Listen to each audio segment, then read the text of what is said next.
The last time we got together was back in 2007, and Sarah has been for a number of years honoring the rays of light. I still proudly have that in my living room.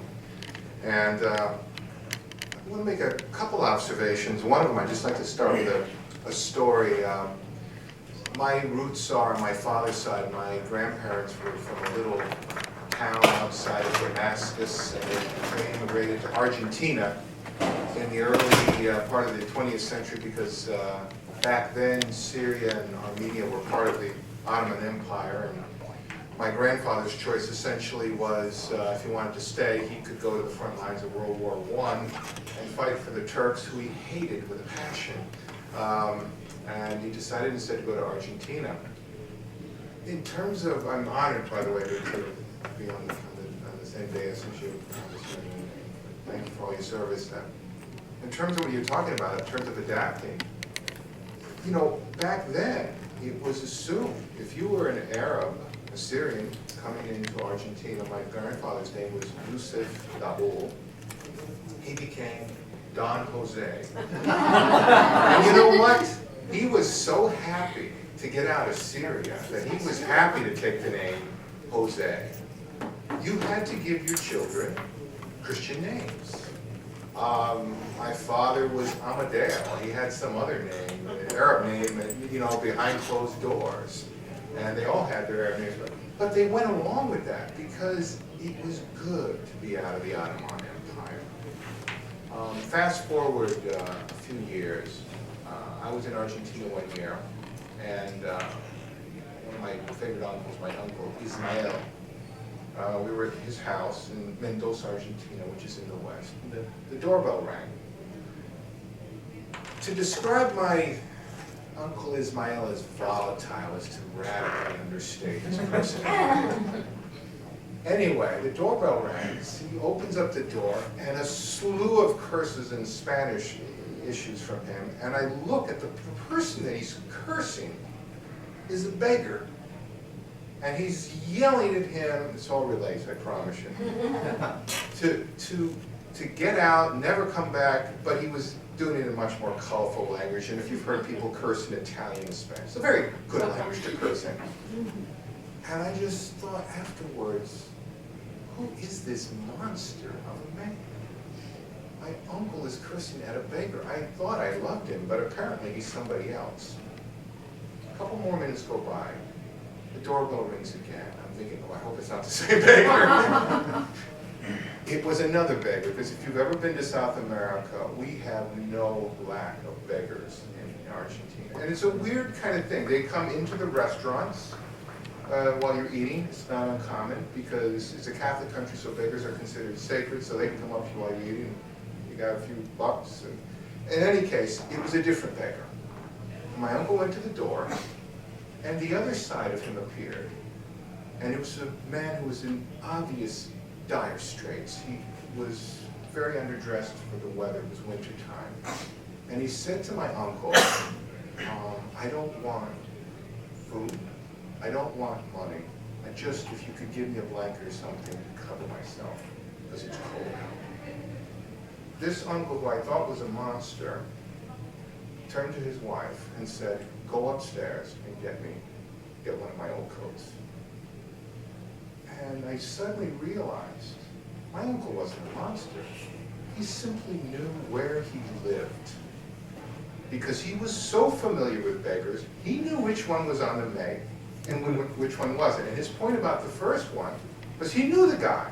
The guy was able-bodied, able to work, and didn't want to. And he was really looking for a jug of wine. The other guy was in genuinely dire straits, and he realized that, and he gave him one of his coats with the idea that maybe he might not freeze.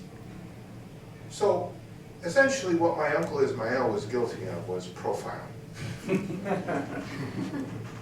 I'm not suggesting here that everybody with a name like mine, Emilio Dabul, needs to be investigated for terrorism. What I am, however, looking at is what an Israeli politician said a while back that is very true. Not all terrorists are Muslims, but most terrorists, not all Muslims are terrorists, but most terrorists are Muslims. It's a simple fact. It doesn't make you, it's half my heritage. It doesn't mean that that's my inclination, but it is a simple fact that this is a problem in the Muslim world. We now, for the last almost 8 years, have had an administration that refuses to use the words Islamic extremism. Congressman Huster works with our good friend Stephen Emerson.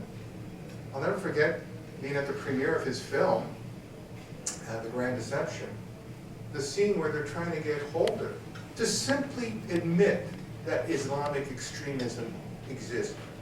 Joseph Heller couldn't have written such an absurd scene.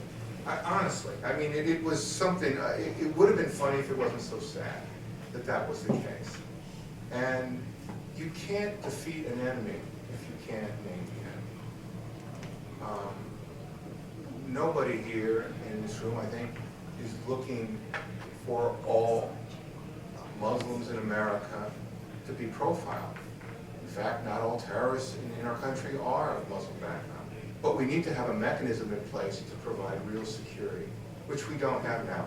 I worked for a while as a consultant to a CEO, an Israeli CEO, of a very dynamic tech company. And he'd been in this country for a while. I don't know what the word is in Hebrew, but you'll probably do, Sarah. He said the word in Hebrew is square. But it's not square the way we think of it, like, like Charlie Parker's jazz music or whatever. It was more like the word in Hebrew was, the idea was that, like here in America, if I pull over to the side of the road to check my text, immediately a trooper appears. He says, but when it comes to real security, we don't have it. He says, at least to compare it to Israel. And he's right. And if 14 years after 9/11, to think that we would be signing a treaty like we're signing is incomprehensible to me. It's incomprehensible to me. The world that I come out of on my father's side, in the Middle East, it's a very simple equation. He who blinks first loses. You know that from your travels, Congressman. You know that side of the world. It's a very old world way of thinking. You know it, Sarah, from being in Israel and knowing the Middle East. It's not to say that that's all people in the Middle East, but the regimes operate that way. That's why there's only one democracy in the Middle East, and it's called Israel. It's the only country, really, that has representative democracy. The rest of the countries are dying in the streets to have what we take for granted here. I don't think it's taken for granted in Israel, though, because the Israelis know what they went through. It's such recent history. They know what they went through to get it, to achieve it. And think of this. I'm so happy that Emet is still here all these years later. Sarah and I go back a few years. And she was essentially on a shoestring. And she was going to make it work, and she has. Think of how many nonprofits have fallen by the wayside, particularly after 2009. Your unique value as an organization is proof, that you're still here, that the work that you're doing unapologetically on behalf of Israel. And when you think about it, I've said this to my wife, how absurd is it that Israel is the only country in the world that still has to justify its existence? There is no other country on this planet, Budapest, Hungary doesn't have to justify its existence. Germany sent 10 million people to the gas chambers, 6 million Jews. We were celebrating in the streets when they reunified. I like what Kurt Vonnegut said at the time. He said, I wasn't so opposed to two Germanies. I was a prisoner of war, the Germans. I kind of thought two Germanies was a good idea. In fact, I wasn't really opposed to 4 Germanies. Just the same, we've moved on in that sense. We've moved on with the world. We helped Germany rebuild. We helped Japan rebuild. Going back to that time era, I think probably the most prophetic statement was, at the time, General Eisenhower, later to be President Eisenhower, said when it came to Germany, the only way that we will know that we have been truly victorious in this situation here, in this war, is if 50 years from now, Germany is a prosperous democracy. That's a leader. That's a leader. Here in front of you is a leader, someone not afraid to take a stand. Sarah is a leader. Stephen Emerson is a leader. And I was saying to the congressman beforehand and to Jennifer, Stephen Emerson makes one misstatement and he's basically pilloried and given an electronic lynching. He's one of our most valuable national resources when it comes to counterterrorism. And one misstatement, he's essentially given like an electronic lynching. When you measure the body of work that this man has done, and you should go if you haven't been and see the amount of information he has on these groups. He could scare the NSA, okay? How do you devalue someone to that extent? I say that because he not just because he's a friend, but he's also a national resource in this fight. So why have those of us who are just stating the obvious, that we need to stand up to this foe the same way that we stood up to Nazism and later communism? Why are we marginalized? I'm going to read something. Sarah mentioned it. I'm going to read it. I was wondering if it was really dated because it was written 5 years after 9/11, and it was published in the New York Post called One Arab's Apology. And to my dismay, reading it, the only thing really dated about it is a couple of the references. But what I wrote back then was just a few paragraphs, still basically, unfortunately, stands today in terms of so many of the things that I had to say. Anyway, I'm going to read it and just update it a little bit in terms of a couple of the references. It's One Arab's Apology. Well, here it is, 9 years too late, but here just the same. An apology from an Arab American for 9/11. No, I didn't help organize the killers or contribute in any way to their terrible cause. However, I was one of millions of Arab Americans who did the unspeakable on 9/11. Nothing. The only time I raised my voice in protest against these men who killed thousands of innocents in the name of Allah was behind closed doors, among the safety of friends and family. I did at one point write a very vitriolic essay condemning their actions, but fear of becoming another Salman Rushdie kept me from ever trying to publish it. Well, I'm sick of saying the truth only in private, that Arabs around the world, including Arab Americans like myself, need to start holding our own culture accountable for the insane, violent actions that our extremists have perpetrated on the world at large. Yes, our extremists and our culture. Every single 9/11 hijacker was Arab and a Muslim. The apologists, including President Bush, tried to reassure us that 9/11 had nothing to do with Islam, but was a twisting of a great and noble religion. With due respect, read the Quran, Mr. President. There's enough there for someone of extreme tendencies to find their way to a global jihad. There's also enough there for someone of a different mindset to find a path to enlightenment and peace. Still, Salman Rushdie had it right back in 2001. This does have to do with Islam. A Christian who bombs an abortion clinic in the name of God is still a Christian, at least in his or her interpretation. And saying otherwise doesn't negate the fact that they've spent a goodly amount of time figuring out their version of the one true and right thing to do. The men who killed 3,000 of our citizens on 9/11 in all likelihood died saying prayers to Allah. And that, by itself, is one of the most horrific things to me about that day. And while my grandparents never waged a jihad, their attitude towards Jews weren't that much different than Muhammad Atta's. No, they didn't support the Holocaust, but they did believe that Jews were trouble in many different ways, and those sorts of beliefs were passed on to me before I'd ever actually met anyone who was Jewish. I'm sorry for that, for ever believing that anything that my grandparents or other family had to say about Jews, or Israel for that matter, had any real resemblance to the truth. It took me years to realize that I'd been conned into believing the generalizations and stereotypes that millions around the Arab world buy into, that Jews, America, and Israel are our main problem.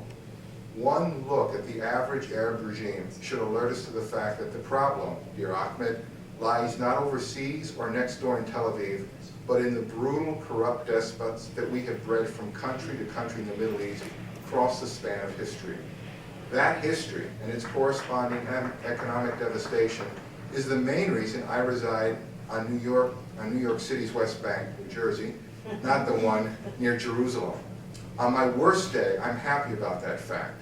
I'd rather be here than there and experience the freedom and boundless opportunities that were mostly unknown to so many generations of my family in Syria.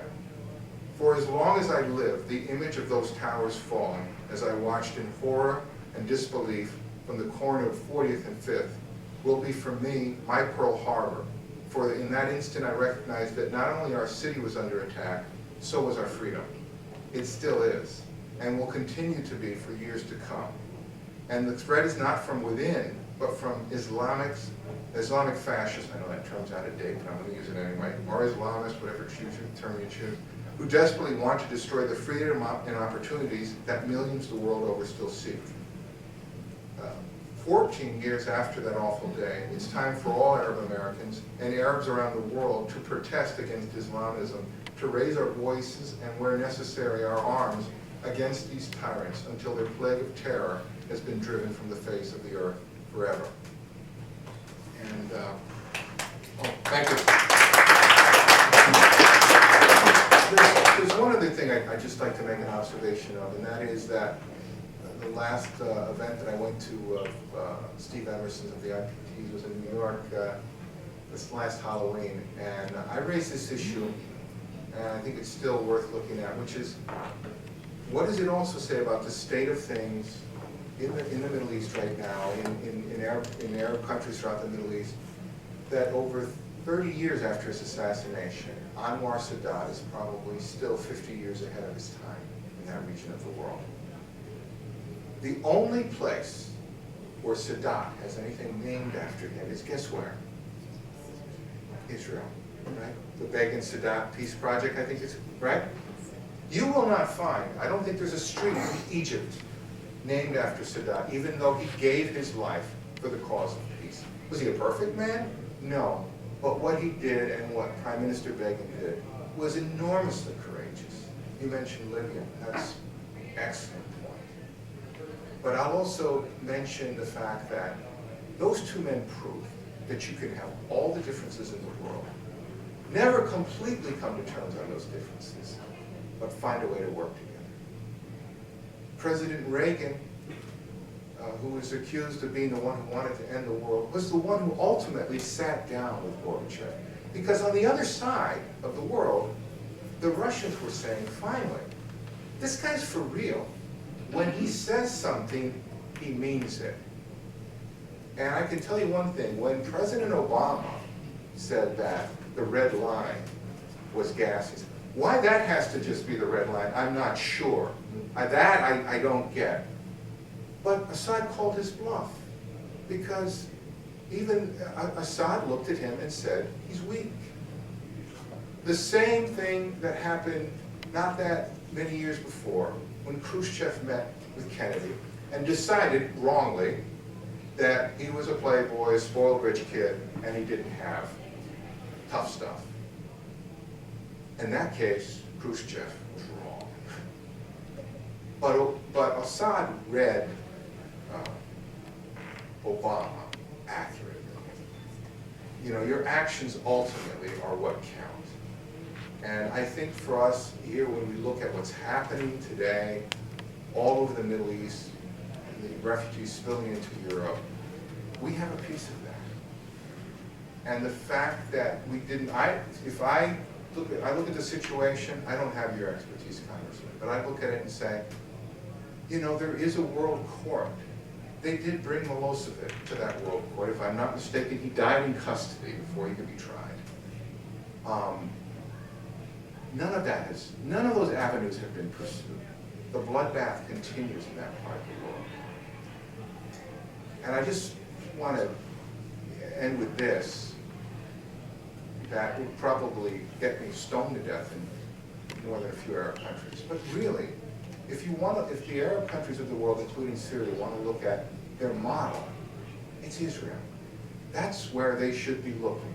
This is a country, everybody doesn't get along in Israel. You know, the joke is, I'm married into a Jewish family. My wife is Jewish, my youngest daughter was just bat mitzvah not long ago. I was the only one named Kareem at the bat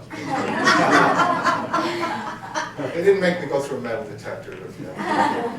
In any case, you know, there's a great book worth reading, if you haven't read it already, 6 Days of War. Wonderful book. Because it's so objective. It's written by an Israeli, but in the great Israeli spirit, there's the attempt there is to be as objective as possible. And it's really a great work. And what he shows is really worth reading, and it's so true even today. It's not that there weren't differences among the Israelis leading up to the 6-Day War. There were tons of differences. Moshe Dayan was an insufferable egomaniac, and this one hated that one, and this one was it. And there were all these differences going on. And the joke in my family, my wife's side of the family, you want 4 different opinions, get 3 Jews together, you know, something along those lines. But the difference was, with all of those differences, the Israelis realized our survival depends on us unifying. So we'll put up with this insufferable egomaniac Diane, and this one and that one, and let's work together and do what we have to do. On the other side, there were all the differences in all the Arab countries, in Syria, in Jordan, in Egypt, all the individual differences that were tearing them apart. And then add to that all the different rivalries between the different countries and the agendas they had. There was no pulling together. It was a scramble for power. So if the Arab countries really want to learn, as difficult as it may be, I would say, look to Israel. No, it's not perfect. But there's industry there, there's cohesion, there is democracy. And I can tell you this, there is no way that Israelis would ever put up with an Assad. They barely put up with Netanyahu or whoever else is in power. And that's the way it should be. That's the way it should be. The fact that we're still discussing this all these years later is a sad, sad statement. And the very last thing I want to say is just that the idea that Arabs don't want democracy, that they don't want what we have, I would say is a terrible error. A friend of mine from Germany, Wolfgang, said to me a while back, he says, well, I've been to your part of the world, and they don't want, I'm making it sound like an Israeli now, but he said, and he's not an Israeli, he said, they don't want democracy in that part of the world, the Arabs, they don't want that, they want these kind of leaders. And I looked at him and I said, you know, Wolfgang, not that many years ago, we could have said the same about you and the little guy with the mustache, but you chose differently after the war. He says, okay. So I would just say, you know, in closing, that thank you, Sarah, for still being here. Thank you, Congressman, for all your hard work, and all of you here who are trying to work for a better day and actual understanding between Jews and Arabs, and an America that can be strong again, as well as just and make a difference in the world. If we have more congressmen like you and more people like you, Sarah, that will happen. So thank you very much for having me.